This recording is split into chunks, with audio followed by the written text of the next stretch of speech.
Acabara de receber minha carta de aposentadoria quando o telefone tocou. Era minha nora. Vou deixar meus 3 filhos com você por 2 semanas. Afinal, você não faz mais nada da vida.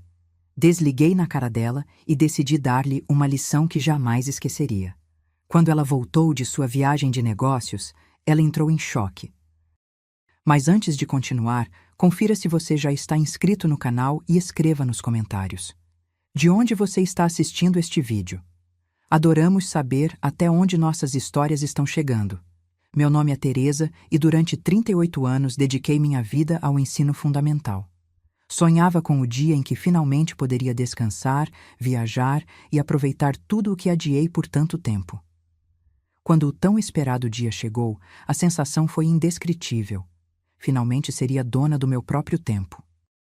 Foi exatamente no 2º dia da minha aposentadoria que minha nora, Cristina, ligou. Estava sentada na sala contemplando folhetos de viagens para o Nordeste, lugares que sempre quis conhecer, mas nunca pude.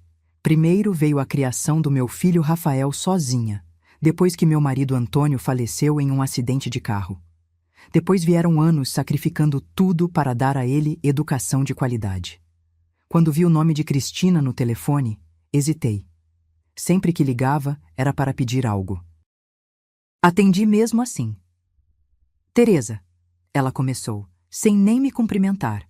Nunca me chamava de sogra, muito menos de mãe. Tenho uma oportunidade incrível no Rio de Janeiro. Um congresso de marketing multinível que vai mudar nossas vidas. Marketing multinível. Outra de suas pirâmides onde sempre perdia dinheiro. Dinheiro do meu filho, que trabalhava 12 horas por dia numa metalúrgica para sustentar os caprichos dessa mulher. As crianças não podem faltar 2 semanas na escola, continuou. Então, vou deixá-las com você. Perdão? Minha voz saiu como um sussurro. Ah, não se faça de surda. Vou deixar o Lucas, a Júlia e o Pedro com você. Afinal, você não faz mais nada. Pode cuidar deles enquanto viajo. É perfeito. Não faço mais nada? Senti o sangue ferver nas veias. Esta mulher, que nunca trabalhou honestamente na vida, que vivia às custas do meu filho como uma parasita, estava me dizendo que eu não fazia nada?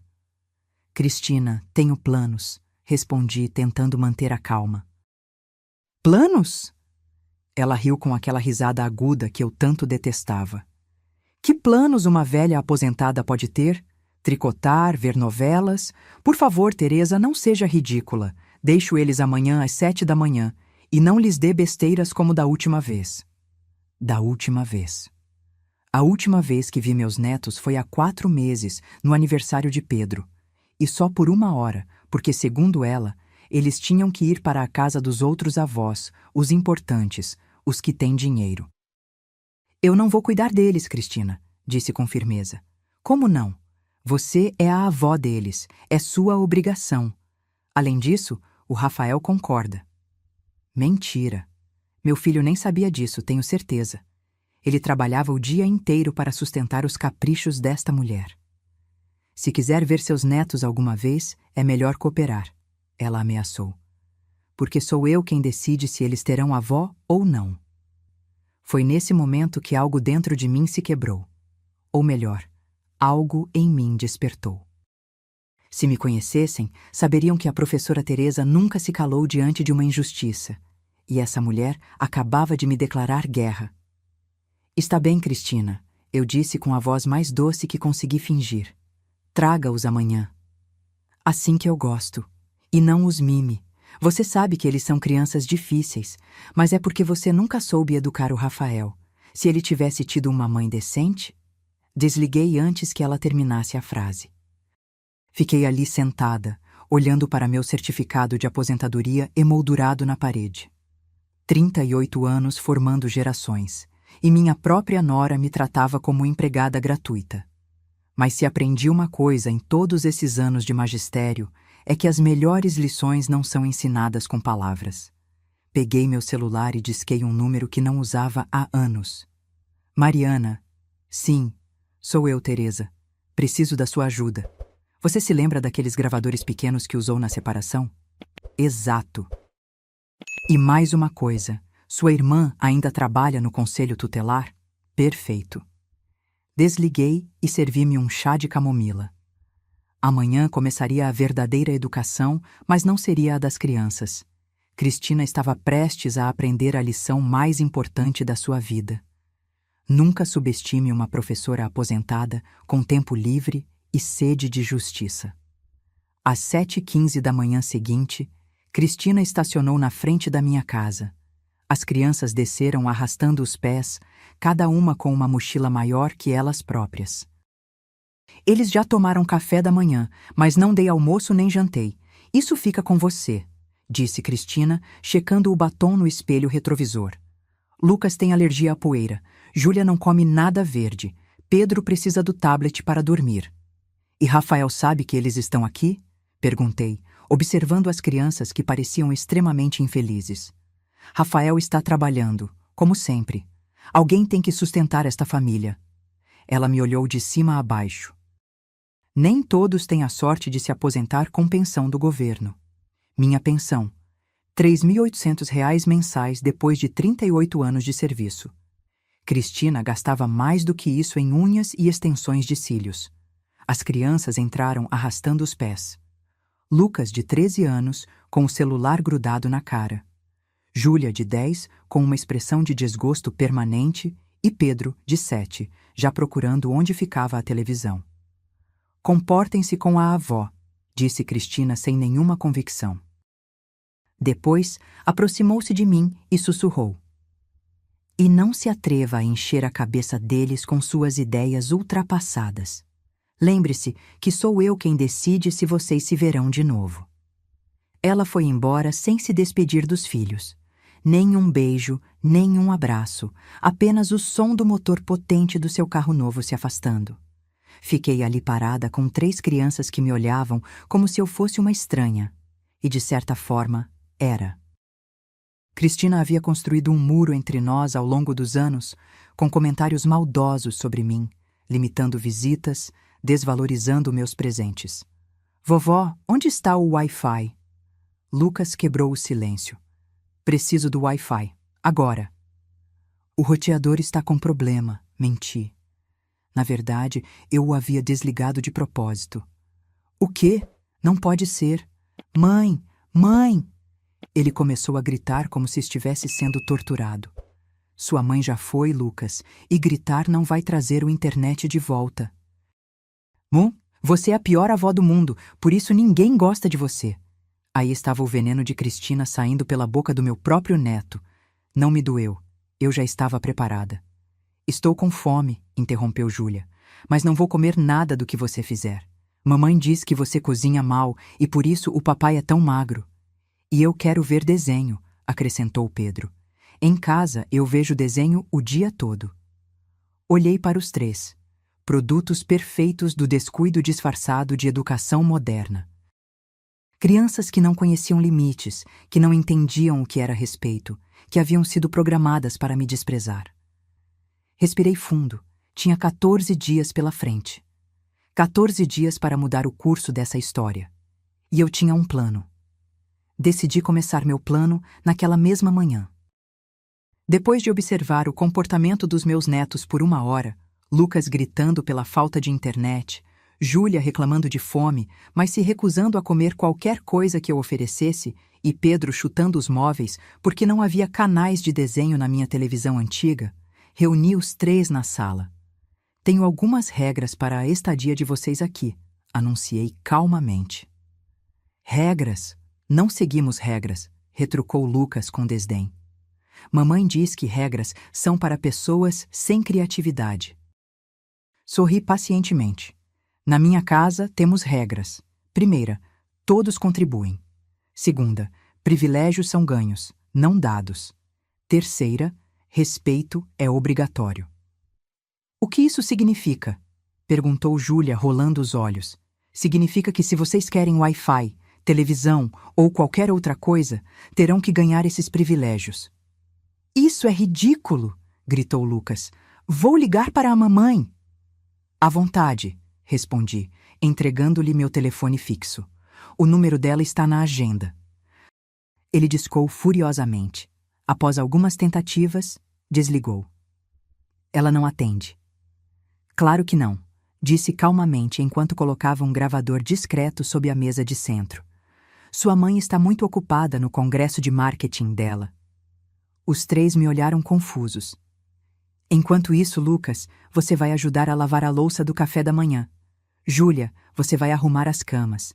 Pedro, você vai recolher os brinquedos que espalhou. Não vou fazer nada disso, gritou Lucas, atirando o telefone no chão. Não reagi. Apenas peguei meu celular e tirei uma foto dele. Interessante. Estou documentando tudo para mostrar ao seu pai quando ele vier visitá-los. O papai vai vir aqui?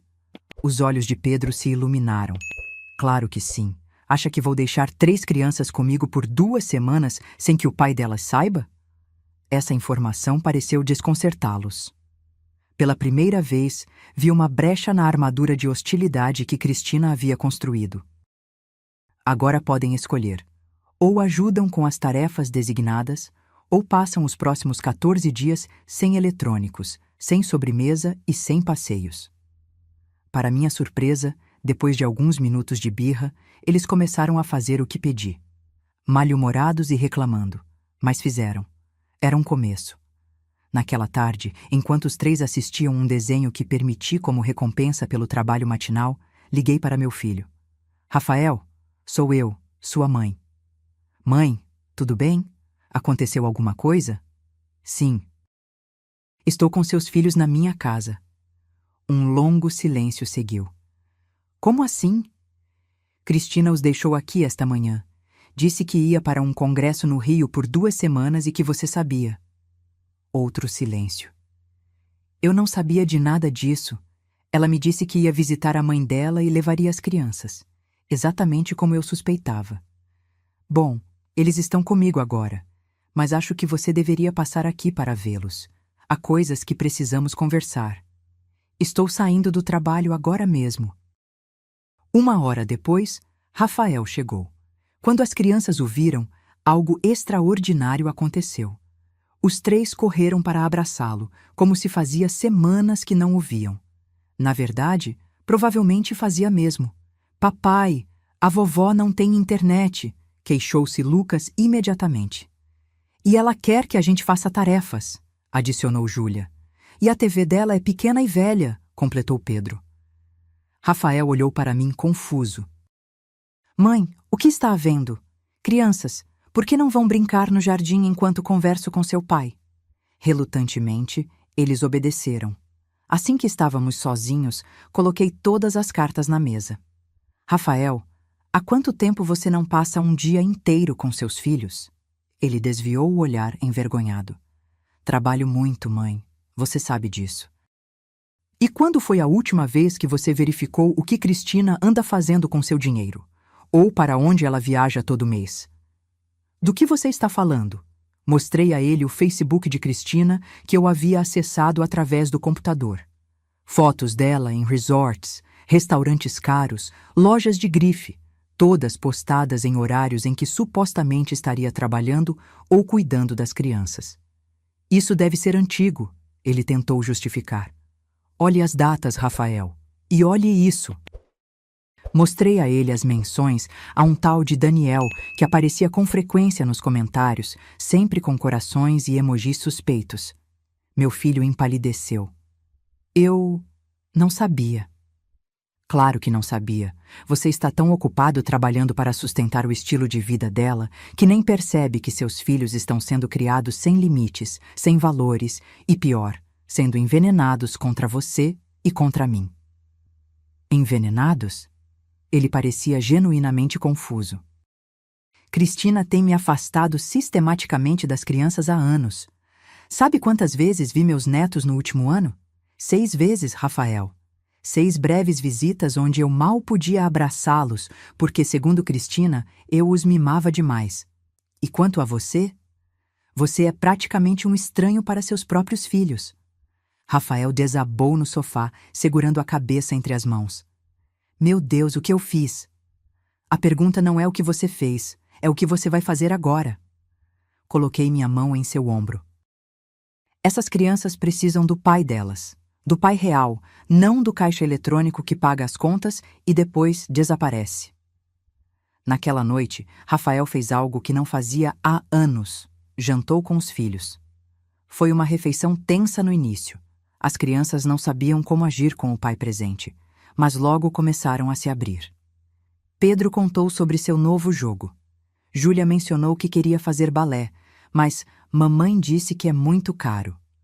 Lucas admitiu que tirou notas baixas no último boletim. "Por que você não me contou sobre isso?" perguntou Rafael ao filho mais velho. Lucas deu de ombros.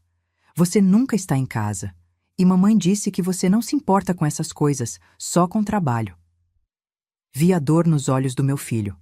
A mentira de Cristina era tão profunda que havia se infiltrado na própria percepção que as crianças tinham do pai. Depois que os netos foram dormir, continuei a conversa com Rafael. "Filho, precisamos documentar tudo isso. O abandono emocional, as mentiras, o desvio de dinheiro. Se Cristina está realmente tendo um caso, como suspeito, você precisa estar preparado." "Preparado para quê?" ele perguntou, ainda atordoado com todas as revelações. "Para lutar pela guarda dos seus filhos." No dia seguinte, Mariana apareceu com os equipamentos que havia prometido.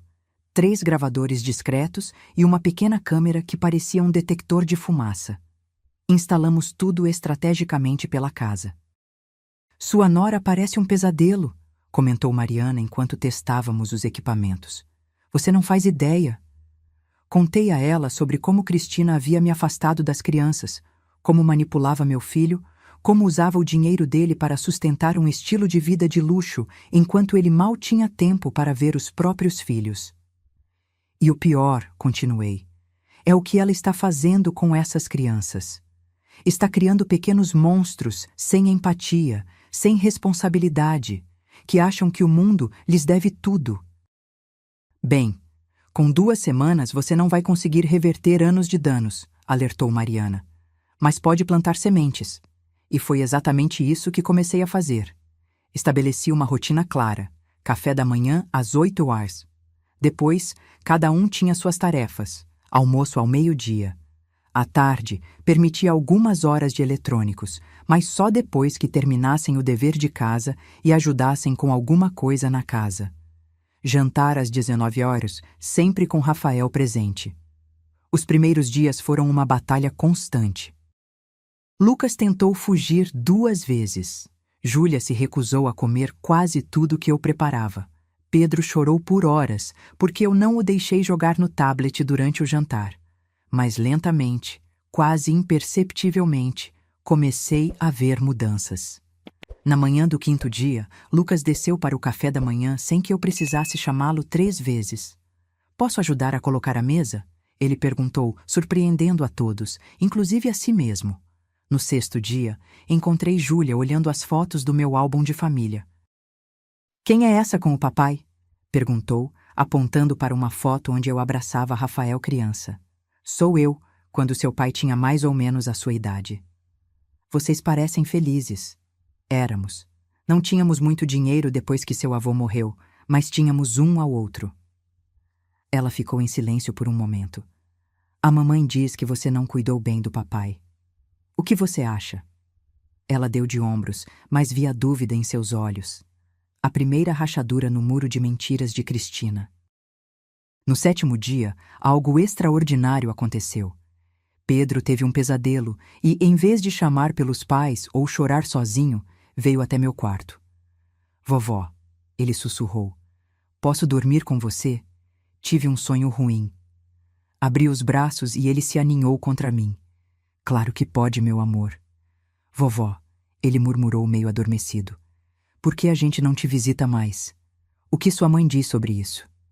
Que você está sempre ocupada, ou que sua casa é perigosa para crianças, ou que você não gosta da gente." Meu coração se apertou. "Pedro, eu sempre quis ver vocês. Sempre. Nunca acredite que eu não amo vocês." Ele adormeceu em meus braços e, pela primeira vez em anos, senti que estava reconquistando meus netos, um por um. Enquanto isso, Rafael continuava sua investigação. Com a ajuda de um advogado amigo de Mariana, descobriu que Cristina havia sacado 3 cartões de crédito em nome dele, gerando uma dívida de quase R$ 30.000. Também encontrou e-mails entre ela e o tal Daniel, planejando uma viagem para a Europa, não para o Rio de Janeiro. A cada nova descoberta, via meu filho passando por estágios de negação, raiva e, finalmente, aceitação. Ele estava sendo traído em todos os níveis possíveis, e suas crianças estavam pagando o preço. No 8º dia, recebemos uma visita da irmã de Mariana, Sandra, do Conselho Tutelar. Oficialmente, era uma visita de rotina para verificar como as crianças estavam. Extraoficialmente, era para documentar o abandono materno e a manipulação psicológica a qual as crianças vinham sendo submetidas. Crianças, perguntou Sandra gentilmente durante a entrevista, vocês sentem falta da mãe de vocês? Lucas deu de ombros, fingindo indiferença. Júlia olhou para as próprias mãos. Foi Pedro quem respondeu com a honestidade brutal das crianças. Mamãe nunca está em casa mesmo. Ela sempre está viajando, ou com as amigas, ou falando no telefone com o tio Daniel. Tio Daniel? Sandra levantou as sobrancelhas, olhando para mim. Amigo da mamãe, explicou Pedro inocentemente. Ele às vezes dorme lá em casa quando o papai está viajando a trabalho. Lucas deu um chute no irmão por baixo da mesa, mas era tarde demais. O segredo havia sido revelado e tínhamos tudo gravado. Naquela noite, depois que as crianças dormiram, Rafael, eu, Mariana, Sandra e o advogado, Dr. Mendes, nos reunimos na sala. O que temos aqui é um caso claro de alienação parental combinado com negligência emocional, explicou Sandra. Essas crianças foram condicionadas a rejeitar o pai e a avó, enquanto a mãe as abandona regularmente para manter um relacionamento extraconjugal. Com as evidências que reunimos até agora, você tem um caso forte para solicitar a guarda completa, acrescentou o Dr. Mendes. Os cartões de crédito fraudulentos, os e-mails, o depoimento das crianças, tudo isso pesa muito. Rafael parecia devastado e determinado ao mesmo tempo. O que fazemos agora? Continuamos documentando, respondi. E preparamos as crianças para a tempestade que virá quando Cristina retornar. Porque eu sabia que quando ela voltasse e percebesse que havia perdido o controle da situação, Cristina mostraria seu verdadeiro rosto. E precisávamos estar prontos. O 10º dia começou com uma revelação inesperada.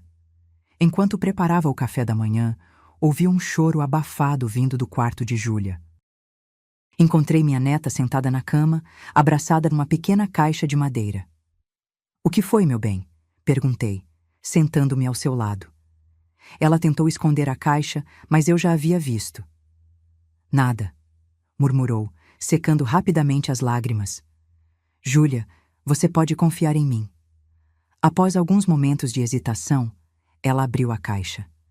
Dentro havia fotos, cartinhas e pequenos presentes que eu havia dado a ela ao longo dos anos. Coisas que Cristina havia me dito que foram perdidas ou jogadas fora. Mamãe dizia para jogar suas coisas no lixo, ela confessou em voz baixa. Mas eu guardava escondido. Meu coração se encheu de emoção. Você guardou tudo isso? Júlia assentiu. Sempre quis te visitar mais, vovó. Mas mamãe dizia que você não gostava da gente, que você era amarga e antiquada. E o que você acha agora? Ela me olhou com aqueles olhos que lembravam tanto os do meu filho. Acho que a mamãe mentiu, sobre muitas coisas. Abracei minha neta enquanto ela chorava, liberando anos de confusão e conflito interno. Esse momento representou uma virada crucial. Se Júlia, a mais desconfiada das 3 crianças depois de Lucas, estava começando a ver a verdade, havia esperança real de reparo. Mais tarde naquele dia, enquanto Júlia me ajudava a fazer biscoitos, uma atividade que ela inicialmente descartou como coisa de velha, ela fez uma pergunta que me pegou de surpresa. Vovó, por que a mamãe odeia você tanto? Pensei cuidadosamente antes de responder. Sua mãe não me odeia, Júlia. Ela me teme. Te teme? Por quê? Porque eu represento tudo o que ela evita ser. Alguém que trabalhou a vida inteira, construiu algo com as próprias mãos, criou um filho com valores. Ela quer tudo rápido, fácil, sem esforço. E quando alguém como eu existe, lembra a ela que escolheu o caminho errado. A mamãe é uma pessoa ruim? A preocupação em sua voz era palpável. Sua mãe fez escolhas ruins e agora está tão afundada em suas mentiras que não sabe como sair. Isso não justifica o dano que ela causou, mas talvez ajude a entender. Júlia ficou em silêncio, absorvendo minhas palavras enquanto modelava a massa dos biscoitos. Enquanto isso, Lucas passava por sua própria transformação, ainda que mais resistente. Rafael começou a levá-lo para o trabalho depois da escola, mostrando a ele o que realmente acontecia lá: as longas horas, o esforço físico, o sacrifício. Foi um choque para o adolescente perceber que o dinheiro que financiava seus jogos e roupas caras vinha do suor diário do pai. "Papai", ele perguntou durante o jantar, "por que você não conta para a mamãe sobre as dívidas dos cartões?" Rafael olhou para mim antes de responder. "Porque toda vez que tento falar sobre dinheiro com sua mãe, ela muda de assunto ou diz que estou sendo controlador." "Mas é o seu dinheiro", insistiu Lucas, com uma compreensão surpreendente para seus 13 anos. "Nosso dinheiro", corrigiu Rafael. "Deveria ser para nossa família, não para viagens secretas ou roupas caras." No 12º dia, recebi uma mensagem de Cristina. Meu coração acelerou ao ver seu nome na tela, temendo que de alguma forma ela tivesse descoberto nosso plano. "Vou ficar mais uma semana no Rio. Oportunidades surgiram. As crianças estão bem?" Mostrei a mensagem a Rafael. "Ela nem pergunta especificamente sobre os filhos", observou ele amargamente. "Nem quer falar com eles." "É uma oportunidade para nós", respondi. "Mais tempo para documentar e preparar as crianças." Concordamos que Rafael responderia como se nada estivesse errado. "Tudo bem por aqui. Aproveite seu congresso." Naquela tarde, Sandra retornou para mais uma avaliação. Desta vez, as crianças estavam notavelmente mais abertas. "Lucas", ela perguntou, "se pudesse escolher com quem morar, quem seria?" O adolescente, que 2 semanas antes teria dito instantaneamente "minha mãe", agora hesitou. "Não sei. Talvez com o papai e a vovó?" Pedro não hesitou. "Quero morar com a vovó. Ela faz brigadeiro e me ensina a jogar damas." Júlia, sempre a mais reflexiva, disse algo que me emocionou profundamente. "Quero morar onde me digam a verdade." Sandra assentiu, fazendo anotações. "E o que vocês acham do tio Daniel?" Os 3 se entreolharam, um silêncio carregado de segredos. "Ele dá presentes caros", disse finalmente Lucas. "Mas fala mal do papai. Diz que ele é um coitado e um trouxa." "E a mamãe ri quando ele fala assim", acrescentou Pedro com tristeza. Júlia completou. "Eles pensam que não escutamos quando fecham a porta do quarto, mas escutamos sim." Sandra continuou documentando cada revelação, construindo um caso que se tornava mais forte a cada dia. Enquanto isso, Dr. Mendes trabalhava nos aspectos legais. "Descobrimos mais", ele informou durante uma reunião noturna. "Cristina não está no Rio. Está em Búzios, em um resort de luxo, com o tal Daniel. Tudo pago com o cartão de crédito de Rafael." Também havia mais. Aparentemente, Cristina vinha esvaziando a conta poupança das crianças, dinheiro que Rafael colocava mensalmente para a faculdade deles. Quase 50 mil reais haviam desaparecido nos últimos 2 anos. "Como ela conseguiu acesso?" perguntei indignada. "Rafael deu procuração a ela anos atrás", explicou o advogado. "Um erro comum quando se confia cegamente no cônjuge." Meu filho parecia destroçado, mas também resoluto. "Eu vou recuperar esse dinheiro. E vou proteger meus filhos." Nos dias seguintes, intensificamos o plano. Eu ensinava as crianças a cozinhar pratos simples, contar histórias da nossa família e, principalmente, a reconhecer quando alguém estava tentando manipulá-los. "Quando uma pessoa te ama de verdade", expliquei enquanto plantávamos flores no jardim, ela nunca te afasta de outras pessoas que também te amam. Amor verdadeiro une, não separa. Pedro, sempre o mais receptivo, absorvia tudo como uma esponja. Júlia questionava, analisava e lentamente formava suas próprias conclusões. Lucas, o mais resistente, começava a mostrar sinais de mudança, principalmente depois que Rafael passou a dedicar tempo real a ele. No 14º dia, véspera da suposta volta de Cristina, que agora sabíamos que seria atrasada, fizemos algo especial. Um piquenique no jardim, com todos os pratos favoritos das crianças que eu havia aprendido a preparar nos últimos dias. Para quando vocês sentirem saudades, expliquei enquanto servia meu bolo de chocolate que Pedro tanto amava. Vamos sentir saudades, disse Júlia, surpreendendo a todos com sua honestidade. Nunca pensei que seria divertido ficar na casa da vovó. Lucas, ainda tentando manter sua pose de adolescente indiferente, murmurou: é até que legal aqui. Pedro, sempre o mais expressivo, declarou solenemente: quero morar aqui para sempre. Rafael, que agora passava todas as noites conosco, trocou um olhar significativo comigo. Sobre isso, precisamos conversar com vocês. Com palavras cuidadosamente escolhidas para sua idade, Rafael explicou às crianças que ele e a mãe deles estavam tendo problemas, que ela não havia sido honesta sobre muitas coisas e que mudanças provavelmente viriam quando ela retornasse. Que tipo de mudanças? Perguntou Lucas, subitamente alerta. Mamãe e eu podemos nos separar, respondeu Rafael com honestidade. E se isso acontecer, vou lutar para que vocês fiquem comigo. E longe da mamãe, os olhos de Pedro se encheram de lágrimas. Não necessariamente longe, mas vivendo principalmente comigo e visitando ela. Júlia, sempre surpreendendo com sua percepção, perguntou: é por causa do tio Daniel? Rafael respirou fundo. Parcialmente. Mas é principalmente porque sua mãe não tem sido honesta, tem tomado decisões que prejudicam nossa família, e porque vocês merecem um lar estável e verdadeiro. Foi uma conversa difícil, cheia de lágrimas e perguntas, mas necessária. As crianças precisavam estar preparadas para o que viria. Naquela noite, enquanto ajudava Pedro a escovar os dentes, ele me fez uma pergunta que partiu meu coração. Vovó, a mamãe gosta de mim? Sentei-me no banquinho do banheiro, colocando-o no meu colo. Por que você pergunta isso, meu amor?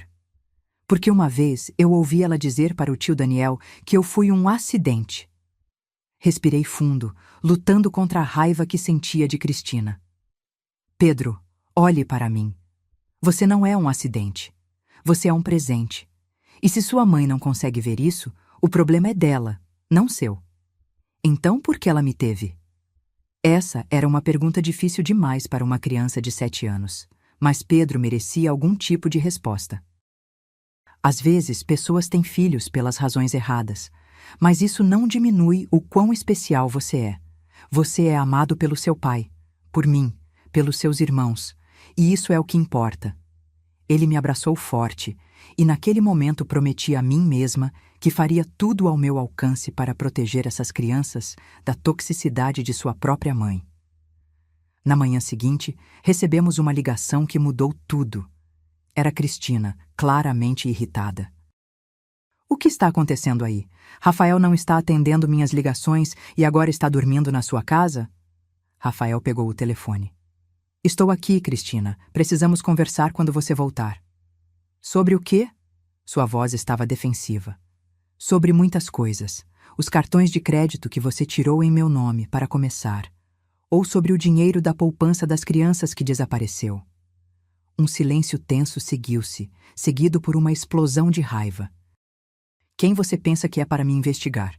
Aposto que foi aquela sua mãe intrometida que colocou essas ideias na sua cabeça.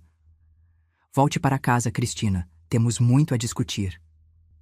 Não me diga o que fazer, ela gritou. E aqueles pirralhos estão ouvindo? Porque se estiverem, podem ir se preparando. Quando eu voltar, vou levar os 3 comigo para a casa da minha mãe e você nunca mais vai vê-los. Rafael manteve a calma, algo que jamais conseguiria fazer 2 semanas atrás. Acho que você está esquecendo quem paga as contas da casa. Volte amanhã como combinado. Estarei esperando com um advogado. Advogado? Ela parecia em pânico agora. Você não pode fazer isso comigo. Posso e vou. Até amanhã, Cristina. Ele desligou, deixando-a no meio de outra explosão de raiva. As crianças, que haviam ouvido tudo da escada, pareciam em choque. A mamãe vai nos levar embora? Perguntou Pedro, agarrando minha mão com força. Não, Rafael foi firme. Prometo a vocês que não. Passei o resto do dia preparando as crianças para o confronto que viria. Expliquei que sua mãe provavelmente estaria muito brava, que poderia dizer coisas para assustá-los ou fazê-los se sentir culpados, mas que eles precisavam lembrar da verdade que haviam descoberto nos últimos 15 dias. Vocês são amados, repeti para cada um. Vocês são fortes e juntos vamos superar isso. Na manhã do 16º dia, enquanto tomávamos café da manhã, ouvimos um carro frear bruscamente na frente da casa. Cristina havia voltado e, pelo som da porta batendo, não estava de bom humor. Rafael se levantou. Crianças, vão para o quarto da vovó. Nós chamamos quando for seguro. Para minha surpresa, eles obedeceram sem questionar, até Lucas. Uma mudança impensável 2 semanas atrás. Cristina entrou sem bater, como sempre. Vinha bronzeada, com roupas novas e uma expressão furiosa. Que história é essa de advogado? Ela disparou assim que viu Rafael. Então seus olhos pousaram em mim. E você? Sabia que tinha dedo seu nisso tudo? Sente-se, Cristina, disse Rafael com uma calma que eu nunca havia visto nele. Temos muito a discutir. Não me diga o que fazer na casa da sua mãe, ela gritou. Cadê meus filhos? Lucas, Júlia, Pedro? Eles não vão descer enquanto você estiver gritando, informei calmamente. Este é um ambiente seguro para eles e queremos mantê-lo assim. Ambiente seguro? Ela riu amargamente. Olha quem fala, a mulher que abandonou o filho na escola para dar aulas particulares. Sempre priorizou os filhos dos outros em vez do seu. Não funcionará dessa vez, Cristina, interrompeu Rafael. Chega de manipulação, sei de tudo.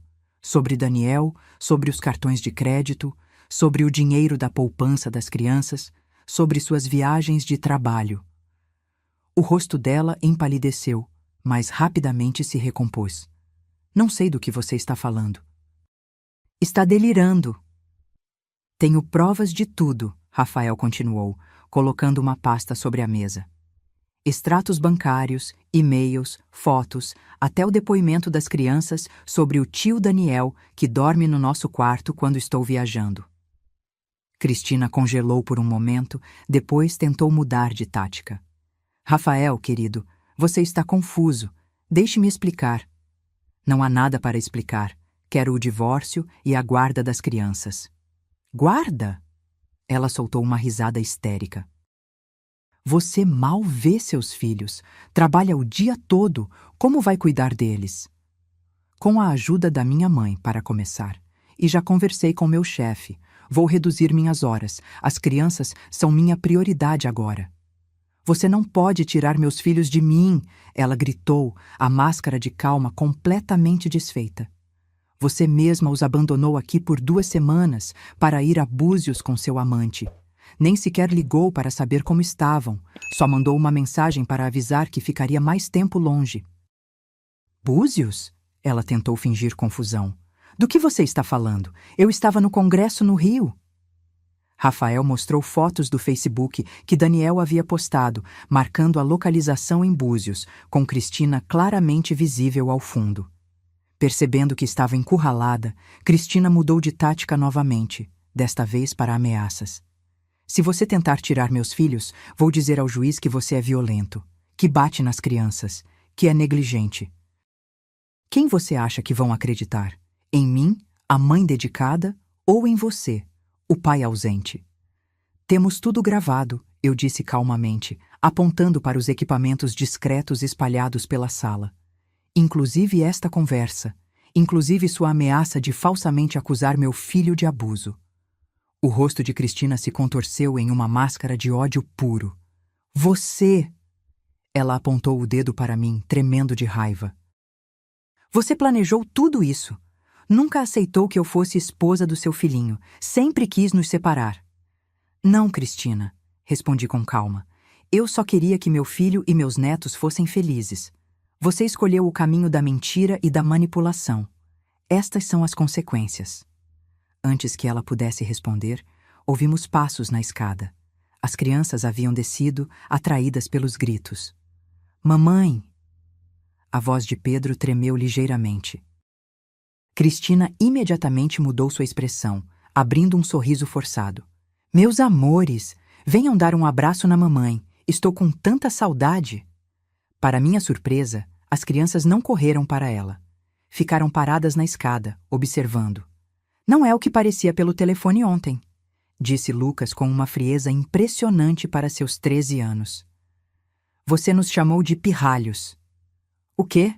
Não, querido, você deve ter entendido errado. Nós ouvimos, afirmou Júlia.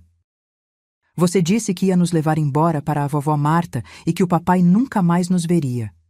E chamou a gente de pirralhos, repetiu Pedro magoado. Cristina lançou um olhar furioso para mim. Viu o que você fez? Envenenou meus próprios filhos contra mim. Não culpe os outros pelas suas próprias palavras, Cristina, disse Rafael. As crianças simplesmente ouviram a verdade. Venham aqui agora, ordenou Cristina, sua voz ficando mais estridente. Vamos para casa, já. Nenhuma das crianças se moveu. Estamos bem aqui, disse Lucas. Com o papai e a vovó, completou Júlia. Pedro, sempre o mais emocional, acrescentou. A vovó faz biscoitos e conta histórias e não grita com a gente. Foi nesse momento que Cristina perdeu completamente o controle. Avançou em minha direção, o rosto contorcido de fúria. Você destruiu minha família. Eu vou acabar com você, sua velha intrometida. Rafael se colocou entre nós, bloqueando-a. Chega, Cristina, saia da casa da minha mãe agora ou chamarei a polícia. Suas ameaças não me assustam, ela gritou, mas recuou um passo. Não é ameaça, respondeu Rafael pegando o telefone. É promessa. Cristina olhou ao redor, vendo-se cercada. Rafael determinado, eu calma, as crianças unidas contra ela. Toda a mentira que ela havia construído estava desmoronando diante dos seus olhos. Isso não vai ficar assim, ela sibilou pegando sua bolsa. Vocês vão se arrepender de mexer comigo. Saiu batendo a porta com tanta força que o porta-retratos da parede caiu e quebrou. Assim que ela partiu, as crianças correram para o pai, que as abraçou fortemente. Vai ficar tudo bem, ele prometeu com lágrimas nos olhos. Vamos ficar juntos, prometo. Pedro estendeu a mão para mim, me puxando para o abraço coletivo. E ali, no meio da minha sala modesta, entre os cacos do porta-retratos quebrado, encontramos algo que havia sido perdido há muito tempo. Uma família verdadeira. Os dias que se seguiram foram uma montanha-russa emocional. Cristina, como esperávamos, não desistiu facilmente. Logo depois de sair da minha casa, começou sua campanha de retaliação. Primeiro, esvaziou as contas conjuntas que tinha com Rafael antes que ele pudesse bloqueá-las. Levou aproximadamente R$ 8.000, o pouco que restava depois de suas extravagâncias anteriores. Em seguida, quando Rafael foi buscar algumas roupas e pertences das crianças em casa, descobriu que Cristina havia mudado as fechaduras. Quando confrontada, ela simplesmente disse: "É minha casa também. Você não pode me impedir de proteger o que é meu." Rafael, seguindo o conselho do Dr. Mendes, não reagiu às provocações. Em vez disso, documentou tudo e seguiu estritamente o protocolo legal. Entrou com o pedido de divórcio, solicitação de guarda provisória das crianças e uma medida cautelar para congelar os bens do casal. As crianças, enquanto isso, permaneceram comigo. Apesar da confusão e tristeza naturais, estavam se adaptando surpreendentemente bem. Estabelecemos uma rotina que proporcionava estabilidade. Escola durante o dia, tarefas e brincadeiras à tarde, jantar em família à noite. Lucas, que antes havia sido o mais resistente, agora era o mais protetor dos irmãos. Assumiu o papel de homem da casa, quando Rafael estava no trabalho, ajudando-me com tarefas que exigiam força ou altura. Júlia descobriu o prazer da leitura, algo que Cristina sempre desencorajou por considerar perda de tempo, e devorava os livros infantis que guardei da época de Rafael. Pedro, sempre o mais adaptável, parecia florescer com a estabilidade e atenção que recebia. Uma semana após o confronto, recebemos a primeira intimação judicial. Cristina havia apresentado sua própria versão dos fatos. Alegava que Rafael era emocionalmente abusivo, que eu havia manipulado as crianças contra ela e que ela era uma mãe dedicada cuja única falha foi tentar construir uma carreira enquanto cuidava de 3 crianças. Como ela consegue mentir com tanta convicção? Perguntou Rafael, incrédulo após ler o documento. Anos de prática, respondi. Mas não se preocupe, temos provas, ela só tem palavras. Nossa primeira audiência foi marcada para dali a 3 semanas. 3 semanas de angústia, preparação e tentativas de manter as crianças protegidas do pior da batalha. Nesse período, Cristina tentou várias táticas. Apareceu na escola das crianças, causando uma cena tão grande que a diretora precisou chamar a segurança. Começou a ligar para as crianças tarde da noite, chorando e dizendo que estava sofrendo por causa do papai malvado e da vovó manipuladora.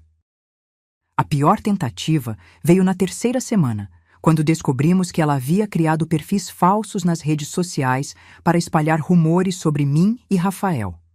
Postagens anônimas insinuando que eu havia sido demitida da escola por incompetência, uma mentira descarada, me aposentei com honras, que Rafael tinha problemas com álcool, ele mal bebia uma cerveja nos fins de semana e que as crianças estavam implorando para voltar para a mãe. Felizmente, nossa advogada estava preparada. Apresentamos capturas de tela mostrando que os perfis haviam sido criados recentemente, todos com o mesmo padrão de escrita característico de Cristina, e todos acessados do mesmo endereço IP. O dia da audiência finalmente chegou. Rafael contratou uma babá de confiança para ficar com as crianças, poupando-as do trauma de ver os pais em litígio. Eu insisti em acompanhar meu filho, apesar das tentativas de Cristina de me excluir do processo. O tribunal familiar estava lotado naquele dia. Casais em diferentes estágios de separação, crianças confusas, advogados apressados. Em meio a essa triste coreografia, vi Cristina pela primeira vez desde o confronto em minha casa. Ela havia calculado cada detalhe de sua apresentação. Vestia-se com simplicidade estudada, nada dos trajes caros e extravagantes que costumava usar. Seu rosto estava livre da maquiagem pesada que preferia, substituída por um visual natural que gritava "mãe dedicada". Carregava uma pasta cheia de papéis, provavelmente para dar impressão de organização e seriedade. Quando nos viu, fingiu surpresa e depois mágoa, como se nossa presença fosse um golpe inesperado. Eu quase poderia admirar sua capacidade de atuação, se não estivesse sendo usada para tentar destruir meu filho e netos. A audiência começou e Cristina apresentou sua versão primeiro. Com lágrimas controladas e voz trêmula na medida certa, descreveu-se como uma mãe abnegada que fazia tudo pelos filhos. Pintou Rafael como um workaholic ausente que subitamente decidiu roubar seus filhos após ser envenenado por mim, a sogra ressentida que nunca a aceitou. "Só quero meus filhos de volta", ela concluiu, com uma lágrima solitária escorrendo perfeitamente pela bochecha. "Eles precisam da mãe deles." Então, foi nossa vez. Doutor. Mendes apresentou metodicamente nossas evidências, os extratos dos cartões de crédito fraudulentos, os comprovantes de saques da poupança das crianças, as fotos de Búzios com Daniel, as gravações de Cristina ameaçando falsamente acusar Rafael de abuso e, mais impactante, os depoimentos gravados das próprias crianças. A expressão da juíza mudava visivelmente a cada nova prova. Quando o vídeo de Lucas descrevendo como a mãe falava mal do pai com o tio Daniel foi exibido, Cristina perdeu a compostura Isso é montagem, ela gritou, levantando-se. Eles manipularam meus filhos. É ilegal gravar crianças sem consentimento. A juíza, uma mulher de meia idade com olhos perspicazes, que pareciam ter visto todos os tipos de mentiras em sua carreira, pediu silêncio. Senhora Cristina, controle-se ou será retirada do tribunal, ela advertiu. Depois, dirigindo-se ao nosso advogado, perguntou: estas gravações foram obtidas legalmente? Sim, meritíssima. Foram feitas na residência da senhora Teresa com conhecimento e consentimento do pai das crianças, que detém autoridade parental igual. A juíza assentiu e a audiência continuou. O golpe final veio quando apresentamos o áudio de Cristina, discutindo com Daniel sobre seus planos de esvaziar as contas e desaparecer com as crianças. Depois que conseguirmos o que precisamos, pegamos os pirralhos e sumimos. Ele nunca vai nos encontrar, dizia sua voz claramente no gravador. Aquele idiota trabalha tanto que nem vai ter tempo para procurar direito. O silêncio que se seguiu foi ensurdecedor. Cristina parecia ter encolhido em sua cadeira, sua fachada de mãe dedicada completamente desmoronada. Após ouvir os argumentos finais, a juíza não precisou de muito tempo para decidir. Concedeu a guarda provisória a Rafael, com direito de visitas supervisionadas para Cristina, e emitiu uma ordem restritiva impedindo-a de ir à minha casa ou à escola das crianças sem agendamento prévio. Este tribunal leva muito a sério tentativas de alienação parental e fraude financeira, declarou a juíza. Uma investigação mais aprofundada será conduzida antes da decisão final sobre a guarda. Saímos do tribunal exaustos, mas aliviados. Rafael chorou pela primeira vez desde que tudo começou. Obrigado, mãe, ele sussurrou enquanto me abraçava. Eu não teria conseguido sem você. Você é mais forte do que pensa, respondi. Sempre foi. Quando chegamos em casa, as crianças nos esperavam ansiosas. Explicamos da forma mais gentil possível o resultado da audiência. Então vamos morar com o papai? Perguntou Pedro, tentando entender. Sim, por enquanto vocês vão morar oficialmente com o papai, aqui na casa da vovó, até encontrarmos um lugar novo. E a mamãe? Perguntou Júlia, sua expressão difícil de ler. Vocês vão poder ver a mãe de vocês, explicou Rafael. Mas nas primeiras vezes vai ser com alguém do juizado presente, para garantir que tudo corra bem. Eu não quero ver ela, declarou Lucas, cruzando os braços. Ela mentiu para a gente a vida toda. Rafael se ajoelhou na frente do filho. Lucas, entendo como você se sente, mas ela ainda é sua mãe. Talvez um dia ela perceba seus erros e mude. Precisamos dar essa chance a ela. Lucas não parecia convencido, mas assentiu relutantemente. As semanas seguintes foram de adaptação. Rafael conseguiu negociar um horário mais flexível no trabalho, permitindo-lhe estar presente na vida escolar das crianças. Encontramos uma casa para alugar a poucos quarteirões da minha, permitindo que eu continuasse presente no dia a dia deles. A primeira visita supervisionada com Cristina foi tensa. Ela apareceu carregada de presentes caros, sua tática usual para comprar afeição. As crianças, especialmente Lucas e Júlia, mantiveram-se distantes. Pedro, sempre o mais emocional, oscilava entre querer o conforto da mãe e lembrar-se das mentiras que havia descoberto. Ela tentou me abraçar como se nada tivesse acontecido, relatou Lucas depois, como se não tivesse nos abandonado por semanas para ficar com o tal Daniel. As visitas continuaram difíceis, com Cristina alternando entre tentar comprar as crianças com presentes e fazer-se de vítima.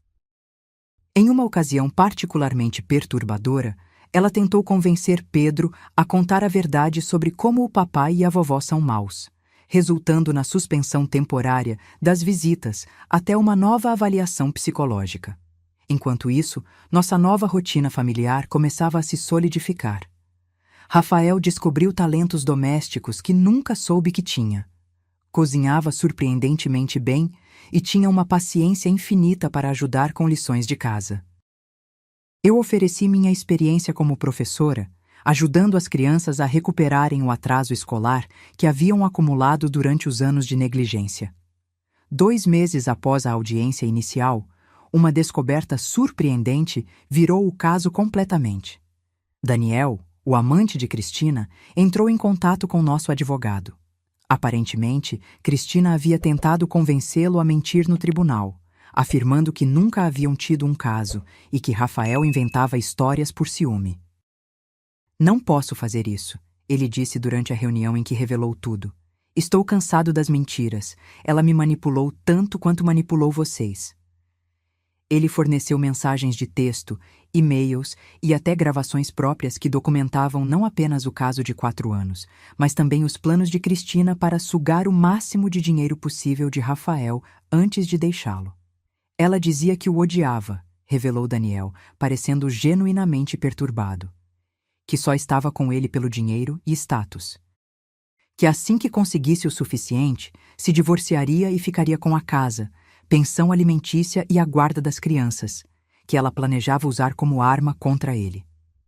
Quando perguntado por que decidiu revelar tudo isso agora, Daniel admitiu. Ela começou a fazer o mesmo comigo. Descobri dívidas em meu nome, mentiras sobre sua família, seu passado. Ela é perigosa. E aquelas crianças não merecem crescer com alguém assim. Com este novo conjunto de evidências, a decisão final do tribunal foi ainda mais contundente. Rafael recebeu a guarda completa das crianças, com visitas supervisionadas para Cristina, reduzidas a 1 vez por mês. Além disso, ela foi ordenada a reembolsar todo o dinheiro desviado e participar de terapia obrigatória para transtorno de personalidade. O mais surpreendente não foi a decisão judicial, mas a reação de Cristina a ela. Em vez de lutar como esperávamos, ela simplesmente desapareceu. Abandonou o apartamento, deixou o emprego, que descobrimos ser apenas de meio período, não a carreira promissora que sempre alardeava, e parou de atender chamadas. Ela simplesmente desistiu dos próprios filhos? Perguntou Júlia uma noite, quando percebeu que a mãe havia faltado à 3ª visita supervisionada consecutiva. Acho que sua mãe está enfrentando seus próprios demônios agora, respondi com cuidado. Às vezes, pessoas como ela não sabem como lidar com a verdade quando ela finalmente vem à tona. Vocês acham que ela vai voltar algum dia? A voz de Pedro era pequena e insegura. Rafael abraçou o filho. Não sei, filho. Mas saiba que, com ou sem ela, você tem uma família que te ama incondicionalmente. 6 meses se passaram desde o confronto inicial em minha sala. Meus netos, outrora crianças rebeldes e desconfiadas, haviam se transformado. Lucas, agora com 14 anos, tornou-se um adolescente responsável, protetor dos irmãos e dedicado aos estudos. Talentos que sempre estiveram lá, apenas sufocados pela dinâmica tóxica anterior. Júlia, aos 11, revelou-se uma artista talentosa e uma leitora voraz. Pedro, com seus 8 anos recém-completados, exibia uma alegria e espontaneidade que antes raramente víamos. Rafael, meu filho que por tanto tempo viveu como sombra na própria vida, finalmente encontrou sua voz e sua força. Conseguiu uma promoção no trabalho, ironicamente ganhando mais enquanto trabalhando menos horas, e estava se revelando o pai que eu sempre soube que poderia ser. Quanto a mim, a professora aposentada que não fazia nada, nunca estive tão ocupada ou realizada. Comecei a dar aulas particulares para crianças com dificuldades de aprendizagem, 3 vezes por semana, deixando tempo de sobra para meus netos. Aos sábados, organizava um clube de leitura para Júlia e suas novas amigas. Aos domingos, ensinava Pedro a jogar xadrez, revelando-se ele um estrategista nato. Em uma tarde tranquila de domingo, enquanto assistíamos às crianças brincando no jardim da nossa nova casa familiar, uma modesta, mas aconchegante casa de 3 quartos que Rafael conseguiu comprar graças à sua promoção, meu filho se virou para mim com uma expressão pensativa. Sabe, mãe, às vezes me pergunto o que teria acontecido se Cristina não tivesse ligado para você naquele dia, exigindo que você cuidasse das crianças. Observei meus netos rindo e correndo pelo gramado. livres do peso das mentiras e manipulações que haviam carregado por tanto tempo. Acredito que a verdade sempre encontra um caminho, filho. Mais cedo ou mais tarde, as máscaras caem. Mesmo assim, ele sorriu, apertando minha mão. Obrigado por não desistir de nós. E olhei para aquela família renascida das cinzas de um casamento tóxico. As crianças que finalmente podiam ser crianças. O filho que encontrou sua força. A avó que recusou ser apenas uma babá conveniente e, ao fazer isso, salvou todos. Nunca, prometi, retribuindo o aperto. Nunca desistirei. Seria maravilhoso dizer que nossa história terminou ali, com todos nós vivendo felizes para sempre. Mas a vida raramente é tão simples ou definitiva. A verdade é que os meses que se seguiram trouxeram novos desafios, revelações surpreendentes e, eventualmente, uma forma inesperada de resolução. Aproximadamente 8 meses após o desaparecimento de Cristina, quando já começávamos a nos acostumar com a ideia de que ela talvez nunca mais retornasse, recebemos uma ligação que mudaria tudo novamente. Era uma tarde comum de quarta-feira. Rafael estava no trabalho, as crianças na escola, e eu aproveitava algumas horas tranquilas para preparar as aulas particulares que daria no dia seguinte. O telefone tocou e, ao atender, não reconheci imediatamente a voz do outro lado. Senhora Teresa! A voz feminina soava hesitante, quase irreconhecível. Sim, quem fala? Um longo suspiro. É Cristina. Meu coração acelerou. Não ouvíamos dela há 8 meses, sem visitas, sem ligações, sem mensagens para as crianças em aniversários ou feriados. Era como se tivesse sido engolida pela terra. Cristina? Tentei manter a voz neutra, profissional. O que posso fazer por você?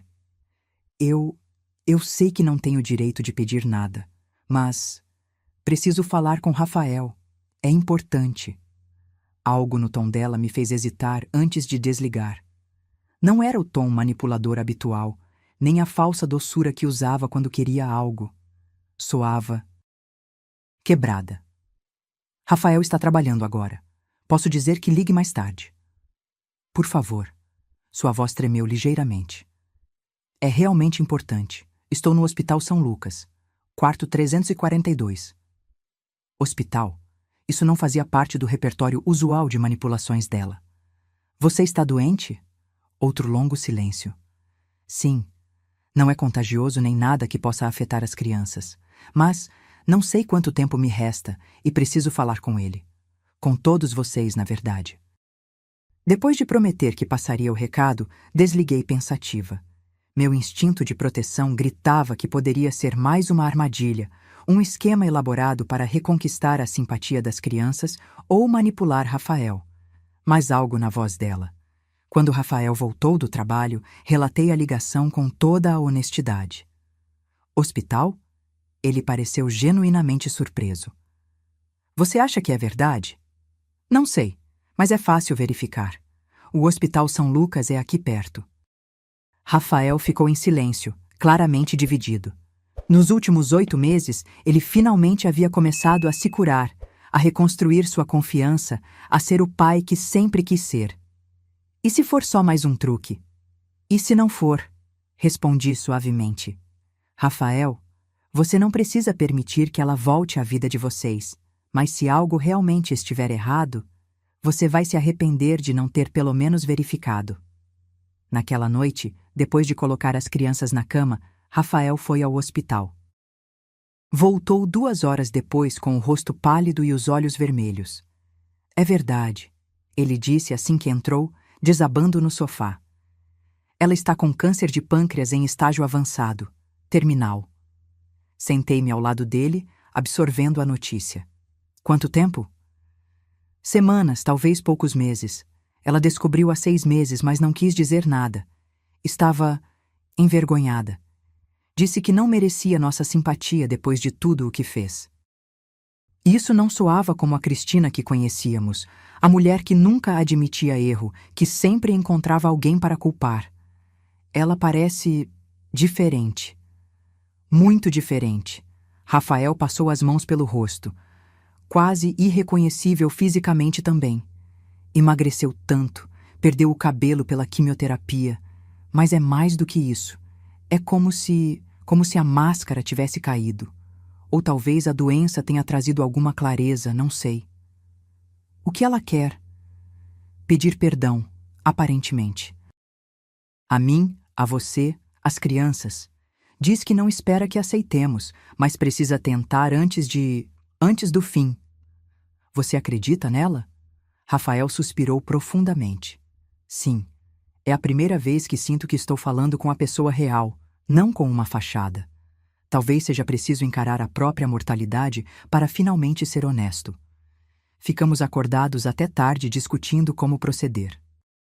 As crianças tinham o direito de saber que sua mãe estava morrendo, mas também precisávamos protegê-las de mais trauma.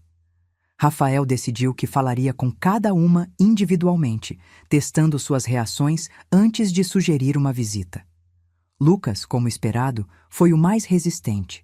Por que deveríamos nos importar? Ela não se importou conosco.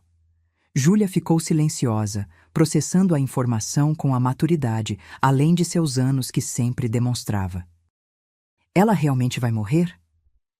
Pedro, apenas 8 anos, foi o que mais nos preocupou. A mamãe está doente como o vovô estava antes de ir para o céu? Sua compreensão inocente da situação partiu meu coração. No final, decidimos que a escolha seria deles. Lucas inicialmente recusou-se a visitar, mas após uma semana de reflexão, mudou de ideia. Vou só para mostrar que sou melhor que ela, ele declarou, embora eu suspeitasse que havia mais sentimentos envolvidos do que ele admitia. A primeira visita foi tensa e emocionalmente exaustiva. Cristina realmente estava irreconhecível. A mulher que antes era vaidosa e exuberante, agora era uma sombra frágil na cama do hospital. Ainda assim, seus olhos se iluminaram ao ver as crianças. As conversas foram desajeitadas no início. O que se diz a alguém que magoou você tão profundamente, mas agora está morrendo? Cristina, para minha surpresa, não tentou se justificar. Não houve manipulação emocional, nem chantagem de leito de morte. Não espero que me perdoem, ela disse com voz fraca. Só quero que saibam que entendo o quanto errei e que, apesar de todas as minhas falhas, nunca deixei de amar vocês, mesmo não sabendo mostrar isso corretamente. Para as crianças, foi confuso.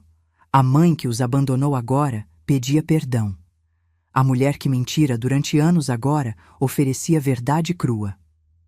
Nas semanas seguintes, estabelecemos uma rotina. Visitávamos Cristina 3 vezes por semana. No início, as visitas eram breves e formais, mas gradualmente algo inesperado começou a acontecer.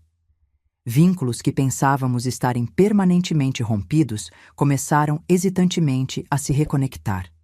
Cristina, livre do peso de manter suas mentiras e manipulações, parecia finalmente capaz de estar realmente presente com seus filhos. Ouvia com interesse genuíno sobre a escola de Lucas, os desenhos de Júlia, as histórias fantasiosas de Pedro. Não havia mais tentativas de comprar afeição com presentes ou promessas vazias, apenas o tempo precioso que lhe restava. Uma tarde, enquanto as crianças haviam saído para comprar lanches na cafeteria do hospital, Cristina me pediu para ficar. Teresa, ela começou, sua voz agora constantemente rouca pela doença. Sei que provavelmente sou a última pessoa de quem você quer ouvir qualquer coisa. Estamos além disso agora, não acha? Respondi, ajustando o travesseiro dela para maior conforto. Um gesto automático de cuidado que me surpreendeu. Talvez você esteja. Eu ainda estou aprendendo a deixar o orgulho de lado. Ela fez uma pausa, visivelmente reunindo coragem. Preciso te dizer algo que deveria ter dito há anos. Obrigada por nunca desistir deles, por ver através de mim quando ninguém mais via. Sentei-me, surpresa com a sinceridade em sua voz. Eles sempre mereceram algo melhor do que eu, continuou.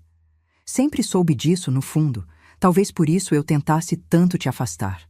Você era o espelho que mostrava tudo o que eu não era: paciente, altruísta, forte de verdade. Cristina, não, por favor, deixe-me terminar enquanto ainda tenho forças. Ela respirou com dificuldade. Passei anos construindo uma fortaleza de mentiras porque estava vazia por dentro. Sem propósito, sem valores, apenas existindo e consumindo. Usando pessoas. Quando olho para trás agora, mal reconheço aquela mulher. A doença mudou sua perspectiva, observei suavemente. A doença apenas acelerou o inevitável. Acho que comecei a mudar naquele dia, na sua sala, quando vi que havia perdido tudo. Quando percebi que minhas próprias crianças preferiam ficar com você a voltar comigo. Ela estendeu uma mão trêmula que, após um momento de hesitação, peguei. Você salvou meus filhos de mim, Teresa. E agora está aqui, mostrando gentileza a alguém que só lhe causou dor. Isso é força de verdade. Aquela conversa mudou algo entre nós. Não apagou o passado, nem erradicou completamente minha desconfiança, mas abriu um pequeno espaço para algo que eu nunca imaginei ser possível: compreensão. Nas semanas seguintes, enquanto o estado de Cristina piorava, todos nós testemunhamos sua luta não apenas contra a doença, mas contra seus próprios demônios. Em seus momentos mais lúcidos, ela pediu para gravar mensagens para cada filho, para aniversários futuros, formaturas, casamentos, marcos que ela não viveria para ver. Não como substituto, ela explicou quando perguntei sobre isso. Apenas como um lembrete de que, no final, consegui pelo menos uma coisa certa: amá-los como eles merecem. Rafael, que inicialmente mantinha distância emocional durante as visitas, gradualmente permitiu-se baixar a guarda. Uma noite, após visitá-la sozinho, ele retornou com os olhos vermelhos. Nós conversamos, ele explicou. Sobre tudo, sem filtros, sem jogos. Pela primeira vez em nosso relacionamento, tivemos uma conversa completamente honesta. Como você se sente? Triste, aliviado, furioso por isso só ter acontecido agora, quando é tarde demais para consertar as coisas. E ainda assim, grato por pelo menos haver este encerramento. No início de dezembro, a condição de Cristina deteriorou-se drasticamente. Os médicos avisaram que era questão de dias. A pedido dela, transferimos as visitas para nossa casa, com cuidados paliativos domiciliares. Ela queria passar seus últimos momentos num ambiente familiar, não num quarto de hospital estéril. Montamos um quarto para ela na sala, onde podia ver o jardim e ouvir as crianças brincando. Lucas, superando sua resistência inicial, lia para ela todas as tardes. Júlia trazia seus desenhos, criando uma coleção colorida na parede próxima à cama. Pedro, ainda muito jovem para compreender completamente, simplesmente deitava ao lado dela, contando histórias inventadas sobre super-heróis e princesas. Em uma manhã particularmente fria, Cristina me chamou ao seu lado enquanto as crianças estavam na escola. Teresa, ela sussurrou, sua voz agora quase inaudível. Prometa-me uma coisa. O quê? Conte a verdade a eles, toda ela, quando forem mais velhos e perguntarem sobre mim. Não me transforme numa santa que eu nunca fui, nem no monstro que às vezes fui. Apenas a verdade. Prometo, respondi, segurando sua mão esquelética. E mais uma coisa, ela continuou, cada palavra claramente custando-lhe um enorme esforço. Obrigada por me dar esta última lição, a mais importante de todas. Que lição? Um fraco sorriso tocou seus lábios, que nunca é tarde demais para a verdade, e que amor verdadeiro não é sobre controle ou posse. É sobre querer o melhor para o outro, mesmo quando dói. 2 dias depois, Cristina faleceu pacificamente durante a noite, com Rafael segurando uma mão e eu a outra. As crianças haviam dito seu adeus na noite anterior, cada uma à sua maneira. Lucas com um aperto de mão formal que se transformou em um abraço repentino, Júlia com um desenho final, Pedro com um beijo na bochecha e a promessa de ser um menino bom. O funeral foi simples e íntimo, apenas nossa pequena família e alguns poucos amigos que Cristina havia feito durante sua doença, enfermeiras, outros pacientes, uma conselheira espiritual que a visitava regularmente. Não havia nada da ostentação ou artificialidade que ela tanto valorizava em sua vida anterior. Durante o serviço, Rafael fez um breve discurso que capturou perfeitamente o que todos sentíamos. Cristina viveu 2 vidas, ele disse. A primeira cheia de mentiras, manipulação e vazio interior. A segunda, embora breve, marcada pela honestidade, arrependimento e, finalmente, paz. Não estamos aqui para celebrar a primeira vida, mas para honrar a segunda. Para reconhecer que as pessoas podem mudar, mesmo quando parece tarde demais. Os meses que se seguiram foram de ajuste e cura. As crianças processavam o luto de maneiras diferentes. Lucas com uma maturidade silenciosa, Júlia através da arte, Pedro com perguntas ocasionais sobre onde exatamente fica o céu e se a mamãe pode vê-lo jogar futebol. Uma tarde, quase 6 meses após o funeral, encontrei Lucas no jardim, olhando pensativamente para o céu.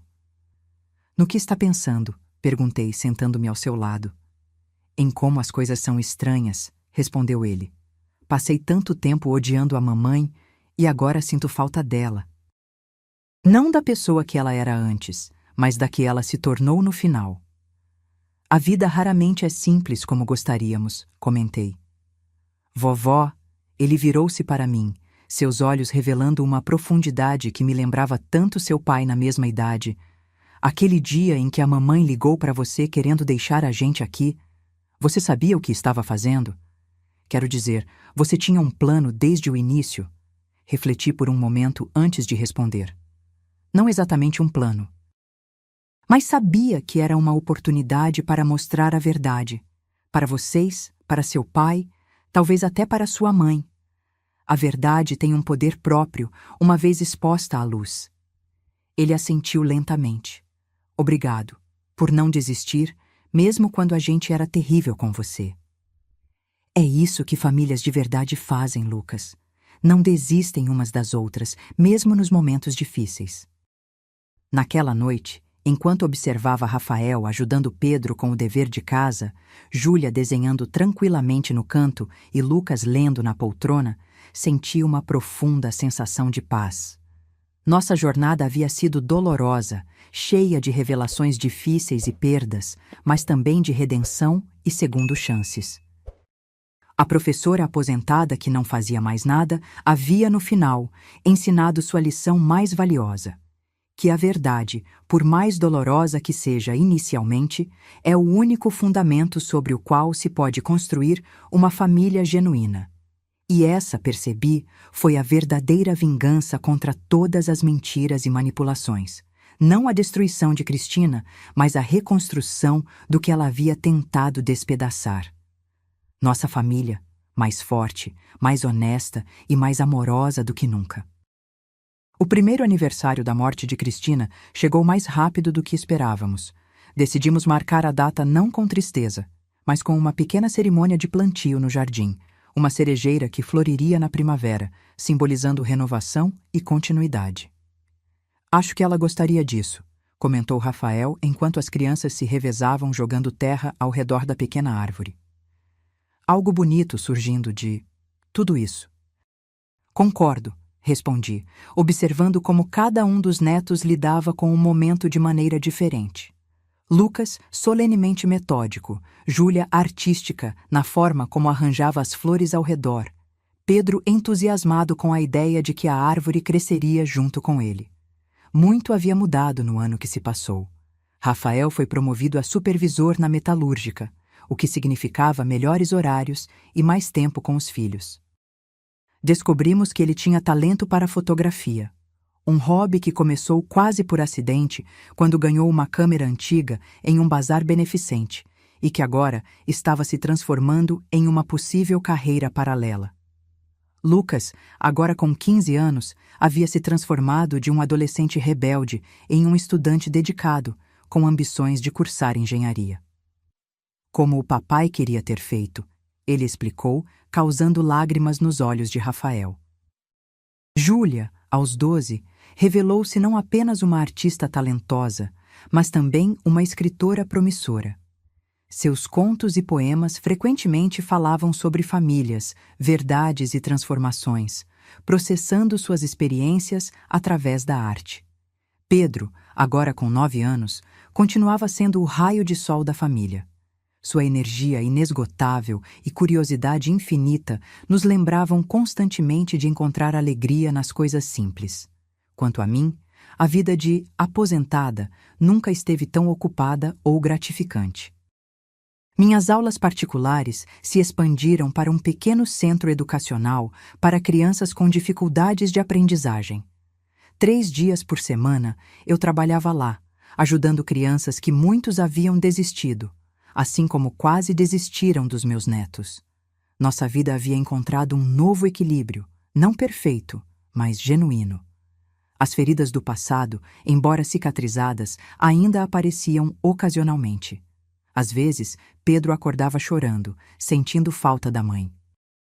Em dias particularmente estressantes, Lucas ocasionalmente voltava aos velhos padrões de comportamento defensivo. Júlia ainda lutava com problemas de confiança, especialmente com novas amizades femininas. Mas enfrentávamos esses desafios juntos, com honestidade e apoio mútuo, algo que teria sido impossível nos tempos de Cristina. Uma tarde, cerca de 1 mês após o aniversário de morte, recebi uma visita inesperada. Era Marta, a mãe de Cristina, uma mulher que eu havia encontrado apenas algumas vezes, geralmente em ocasiões tensas, como o casamento ou o funeral. Teresa.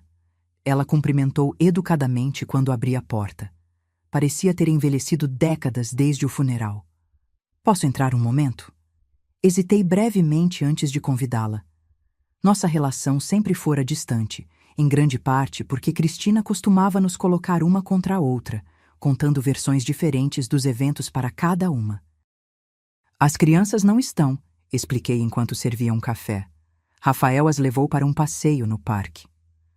Na verdade, vim para falar com você, ela respondeu, tirando um envelope da bolsa.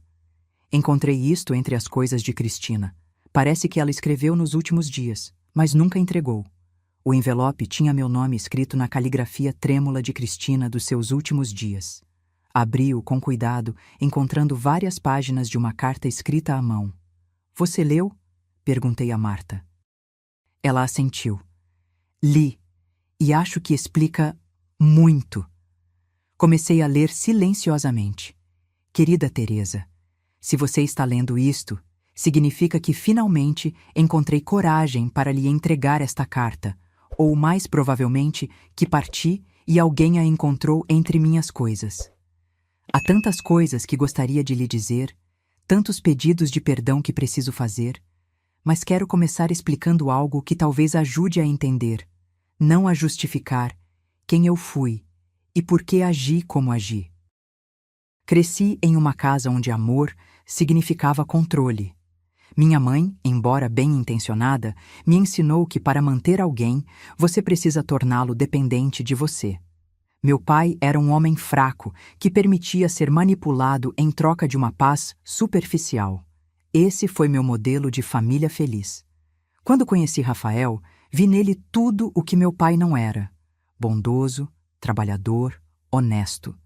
E isso simultaneamente me atraiu e me aterrorizou. Como poderia controlar alguém tão íntegro? A resposta veio quando percebi sua maior vulnerabilidade, seu desejo de agradar, especialmente a uma figura materna após ter perdido o pai tão jovem. E então, conheci você. Uma mulher forte que havia criado um filho sozinha, sem manipulação, sem jogos, apenas com amor genuíno e trabalho duro. Você representava tudo o que eu secretamente temia não ser capaz de ser. Por isso precisava afastá-la. Você era o espelho que mostrava minhas inadequações.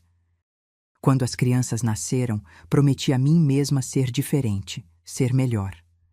Mas sem ferramentas além daquelas que aprendi na infância, rapidamente recorri aos mesmos padrões tóxicos.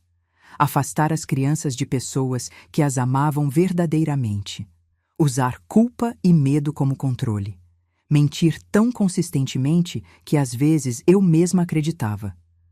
O caso com Daniel começou como uma busca por validação, alguém que me admirasse sem conhecer minhas falhas.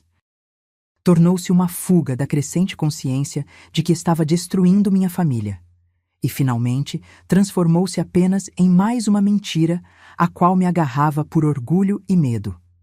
Aquele dia na sua casa, quando você se recusou a ser manipulada novamente, quando mostrou às crianças e a Rafael a verdade que eu tão cuidadosamente ocultava, foi meu colapso e, ironicamente, o início da minha redenção. Fugi não apenas de vocês, mas da vergonha do que havia me tornado. Passei meses vagando, trabalhando em empregos temporários, dormindo em lugares baratos. Foi durante esse período que os sintomas começaram: dores, perda de peso, fadiga extrema. Quando finalmente procurei ajuda médica, era tarde demais. O diagnóstico foi um despertar cruel, mas necessário. De repente, todas as manipulações, mentiras e jogos pareceram tão insignificantes, tão vazios. O que importava era o amor que eu havia rejeitado, as conexões que havia sabotado. Teresa, você me ensinou a lição mais importante da minha vida, embora eu tenha demorado muito para aprendê-la. Que amor verdadeiro não controla ou possui, liberta e nutre. Você mostrou isso não apenas para Rafael e as crianças, mas finalmente para mim também. Não peço seu perdão. Seria pedir demais depois de todo o sofrimento que causei. Peço apenas que continue sendo para meus filhos o que eu nunca soube ser: um farol de honestidade, força e amor incondicional. E talvez, se não for pedir muito, conte a eles que no final, sua mãe aprendeu a verdade sobre o amor. Tarde demais para vivê-lo plenamente com eles, mas há tempo de morrer em paz. Com gratidão e respeito, Cristina terminei de ler com lágrimas nos olhos. Olhei para Marta, que também chorava silenciosamente. Eu falhei com ela. Marta disse suavemente. Ensinei-a tudo errado sobre a vida, sobre relacionamentos. Todos cometemos erros, respondi, estendendo a mão sobre a mesa para segurar a dela. O importante é que no final ela entendeu. Depois que Cristina partiu, continuou Marta, comecei a questionar tudo o que sempre acreditei sobre ser mãe, ser esposa. Percebi que passei minha vida inteira em relacionamentos baseados em controle e manipulação, não em amor verdadeiro. Ela fez uma pausa, respirando fundo. É por isso que também vim pedir sua ajuda. Gostaria de conhecer meus netos, realmente conhecê-los desta vez. Não como a outra avó que compete por atenção ou os mima para compensar ausências, mas como alguém que quer fazer parte da vida deles de forma saudável. Sua vulnerabilidade me tocou. Acredito que isso seja possível, Marta. As crianças precisam de toda a família que puderem ter, desde que seja baseada em honestidade. Quando Rafael e as crianças voltaram, encontraram Marta e eu conversando na varanda, compartilhando histórias e fotos antigas de Cristina quando criança. Houve um momento inicial de tensão. As crianças associavam a avó materna às mesmas manipulações da mãe, mas Rafael, mostrando a nova sabedoria emocional que havia desenvolvido, incentivou-os a darem uma chance.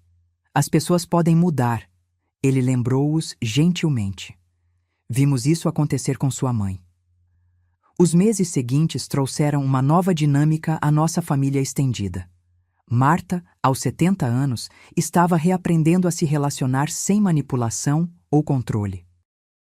Às vezes, escorregava em velhos padrões, mas estava genuinamente tentando.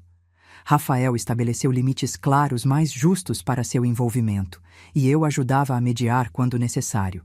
Para as crianças, ter outra conexão com sua mãe através de Marta era tanto um conforto quanto um desafio. Lucas inicialmente manteve distância, mas gradualmente começou a apreciar as histórias sobre uma Cristina mais jovem e menos complicada. Júlia encontrou na avó uma aliada surpreendente para seus interesses artísticos. Marta havia sido professora de artes antes de se aposentar, algo que Cristina nunca havia mencionado.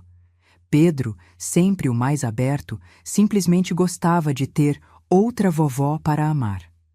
Uma noite, enquanto organizava álbuns de fotos com Rafael, comentei sobre quão surpreendente era esta nova fase de nossas vidas. Se alguém me dissesse 3 anos atrás que estaríamos aqui, com as crianças felizes, você realizado e até mesmo tendo uma relação cordial com Marta, eu teria achado impossível.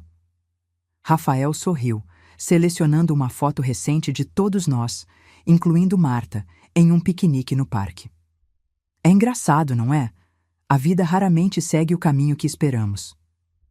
Cristina jamais imaginaria este desfecho, observei. Ou talvez sim, Rafael respondeu pensativamente. Naquela carta que Marta trouxe, talvez no fundo ela soubesse que era isso que todos precisávamos. Uma chance de recomeçar, de construir algo genuíno a partir das ruínas. Olhei pela janela para a cerejeira que havíamos plantado, já mostrando sinais de crescimento. Como aquela árvore, nossa família havia passado por um inverno doloroso, mas agora crescia em direção à luz. A vingança que inicialmente planejei contra Cristina, expor suas mentiras, proteger meus netos, havia se transformado em algo muito mais profundo. Uma reconstrução, não apenas das vidas das crianças, mas da nossa compreensão sobre família, perdão e amor verdadeiro. A professora aposentada que não fazia mais nada havia, no final das contas, ajudado todos nós a aprender a lição mais importante de todas, que a verdade, por mais dolorosa que seja, é o único fundamento sobre o qual relacionamentos genuínos podem florescer. E naquela noite, enquanto via Rafael organizar cuidadosamente as fotos de nossa jornada, das mais dolorosas às mais felizes, soube que tínhamos finalmente chegado ao lar. Não um lugar físico, mas um estado de ser onde podíamos amar livremente, sem manipulação ou medo. Um lugar construído sobre verdade, mesmo quando essa verdade veio através do caminho mais difícil e inesperado. 5 anos se passaram desde aquele dia em que plantamos a cerejeira em memória de Cristina. A árvore agora florescia abundantemente a cada primavera, suas flores rosas suavemente caindo como neve no gramado, um espetáculo que se tornara uma tradição familiar apreciar juntos. Lucas, agora com 18 anos, estava se preparando para a faculdade. Havia sido aceito no curso de engenharia mecânica, o sonho que seu pai nunca pôde realizar. Alto e com os mesmos olhos gentis de Rafael, ele carregava uma maturidade que ia além de sua idade. Ainda havia momentos de adolescente típico, claro, mas fundamentalmente era um jovem que aprendera cedo o valor da honestidade e da família. Vovó, ele me chamou uma tarde enquanto eu regava as plantas no jardim. Preciso de sua ajuda com algo. Claro, meu amor. O que foi? Ele parecia nervoso, remexendo um envelope nas mãos. Recebi esta carta hoje. É da mãe. Meu coração acelerou. Cristina? Sim, aparentemente, ela escreveu cartas para cada um de nós antes de morrer, para serem entregues em momentos específicos. Ele me entregou o envelope. Esta é para quando eu fosse para a faculdade. O envelope estava um pouco amarelado pelo tempo, mas o nome de Lucas estava claramente escrito na caligrafia trêmula de Cristina. Você quer que eu leia com você? Ele assentiu, visivelmente emocionado. Por favor. Sentamos juntos no banco do jardim, sob a sombra da cerejeira. A carta era extensa, páginas de conselhos, memórias, esperanças para o futuro de Lucas. Mas foi o final que nos emocionou profundamente. Lucas, meu filho, quando você ler esta carta, estarei há muito tempo ausente da sua vida. Espero que os anos tenham suavizado a dor e a raiva que causei. Ao embarcar nesta nova fase de sua vida, quero que saiba uma verdade fundamental. Seus sucessos são mérito seu, de seu pai e de sua avó Teresa. Nunca foram meus. Foi sua avó quem viu o seu verdadeiro potencial quando todos, inclusive eu, estavam cegos. Foi ela quem teve a coragem de desafiar o sistema tóxico que criei, Não por vingança ou ressentimento, mas por puro amor. O amor verdadeiro, descobri tarde demais, não é controle ou posse, mas liberdade e apoio. Enquanto persegue seus sonhos na faculdade, lembre-se disso. Sua história não é definida pelos erros de sua mãe, mas pela força que você e sua família encontraram para superá-los. Você carrega em si o melhor de seu pai, sua integridade e dedicação, e de sua avó, sua coragem e princípios inabaláveis. Com amor eterno e admiração profunda, mamãe. Lucas enxugou uma lágrima enquanto eu dobrava cuidadosamente a carta. Ela realmente mudou no final, não é? Perguntou ele, sua voz ligeiramente embargada. Sim, respondi. Descobriu verdades importantes, mesmo que tarde demais para viver de acordo com elas. Ele ficou em silêncio por alguns momentos, olhando para a cerejeira. É estranho. Durante anos fiquei tão bravo com ela. Depois, quando ela ficou doente, senti pena. Agora, não sei bem o que sinto. É possível sentir muitas coisas ao mesmo tempo, Lucas. Tristeza pelo que poderia ter sido, gratidão pelo que aprendemos, talvez até um certo tipo de amor. Amor, ele repetiu pensativamente. Diferente do que eu sentia por ela antes. Mas, compassivo, talvez? Exatamente. Um amor que reconhece as falhas, mas também a humanidade por trás delas. Ele sorriu levemente. Você sempre foi assim, vovó? Tão sábia? Não, ri. Aprendi do jeito difícil, como todos nós. Aquela conversa com Lucas foi apenas o começo. Nas semanas seguintes, descobrimos que Júlia e Pedro também haviam recebido cartas. Júlia no seu aniversário de 15 anos, que havia celebrado 2 semanas antes, e Pedro quando começou o ensino médio no ano anterior.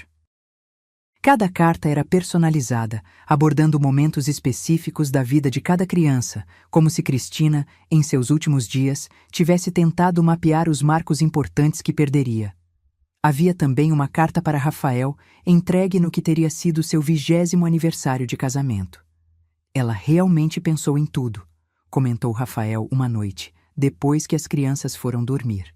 Estávamos na varanda da casa dele, a apenas 2 quarteirões da minha, bebericando chá. O que dizia a sua carta? Perguntei curiosa. Rafael sorriu. Basicamente, uma bênção para seguir em frente. Ela disse que esperava que eu encontrasse alguém que me amasse do jeito certo, não do jeito que ela tentou. E você tem pensado nisso? Em seguir em frente? Ele corou ligeiramente. Talvez. Há uma mãe na escola de Pedro, professora de ciências. Temos conversado. Isso é maravilhoso, Rafael. É estranho, ele refletiu. Por muito tempo, senti que seria uma traição. Não a Cristina como era nos últimos tempos, mas a tudo o que construímos juntos, mesmo com todos os problemas. A vida continua, respondi suavemente, e acho que a Cristina do final entenderia isso melhor que ninguém. Nos meses seguintes, nossa família continuou sua jornada de cura e crescimento. Lucas partiu para a faculdade, mas voltava todos os fins de semana, trazendo histórias entusiasmadas sobre seus estudos. Júlia, agora com 17 anos, estava se preparando para uma exposição de arte na escola. Seus quadros, surpreendentemente maduros, frequentemente exploravam temas de transformação e renascimento. Pedro, aos 14, havia se tornado um ávido jogador de xadrez, competindo em torneios estaduais com um talento que impressionava a todos.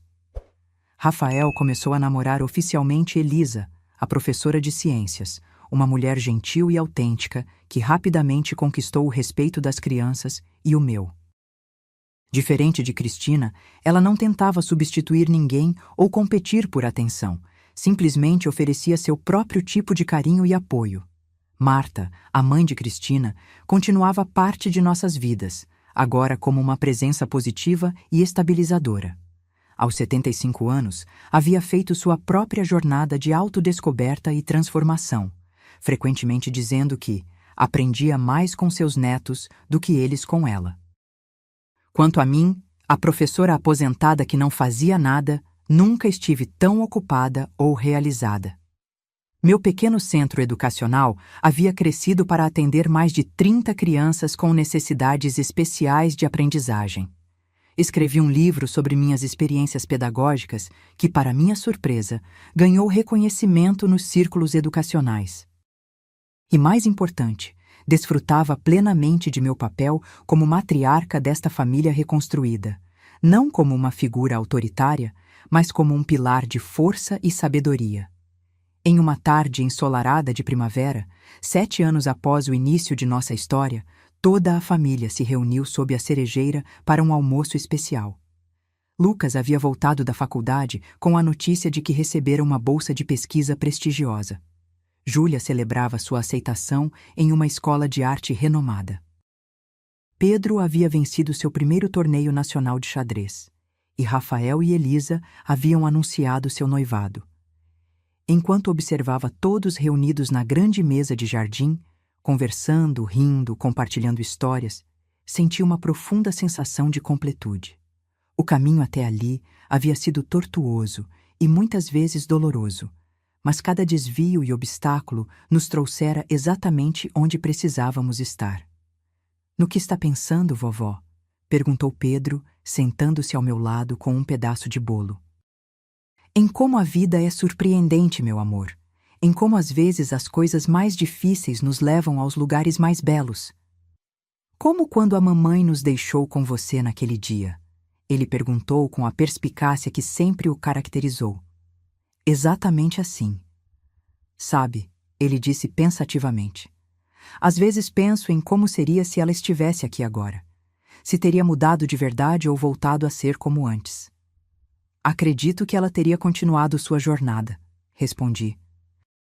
Às vezes, quando pessoas finalmente encontram a verdade sobre si mesmas, não conseguem voltar à antiga forma de ser.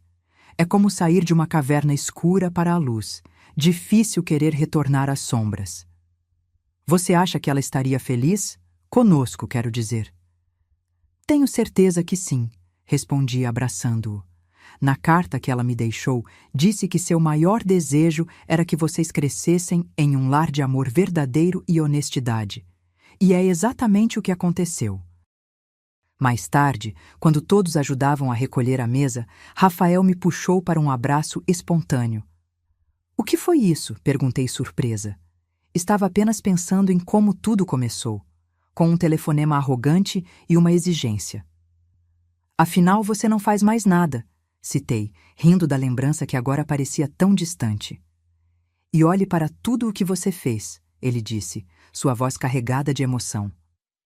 "Salvou não apenas as crianças, mas todos nós, até mesmo Cristina, à sua maneira." Não fiz nada além do que qualquer pessoa faria por aqueles que ama," respondi. "E esse é exatamente o ponto," ele sorriu. "Você nos ensinou o que significa amar de verdade. Não com controle ou manipulação, mas com verdade, mesmo quando dói." Naquela noite, depois que todos foram embora, sentei-me sozinha no jardim, sob as estrelas, refletindo sobre nossa jornada. A cerejeira, agora robusta e florescente, balançava suavemente na brisa noturna, suas flores pálidas reluzindo sob o luar. Pensei em Cristina, não a manipuladora que havia sido, nem a santa que poderia ter sido romantizada após sua morte, mas a pessoa real e complexa, profundamente falha, capaz de grande egoísmo, mas também, no final, de verdadeiro arrependimento e clareza. Pensei em meus netos, cada um deles seguindo seu próprio caminho único, carregando consigo não apenas as lições difíceis do passado, mas também a força e resiliência conquistadas. Pensei em Rafael, finalmente permitindo-se a chance de um amor saudável e recíproco, construindo uma nova vida sem esquecer as lições da antiga. E pensei em mim mesma, a professora aposentada que, quando desafiada a provar seu valor, descobriu reservas de força e sabedoria que nem sabia possuir. Nossa história começou com uma tentativa de usar, de tirar vantagem, de manipular. Mas terminou com dar, com crescer, com amar verdadeiramente.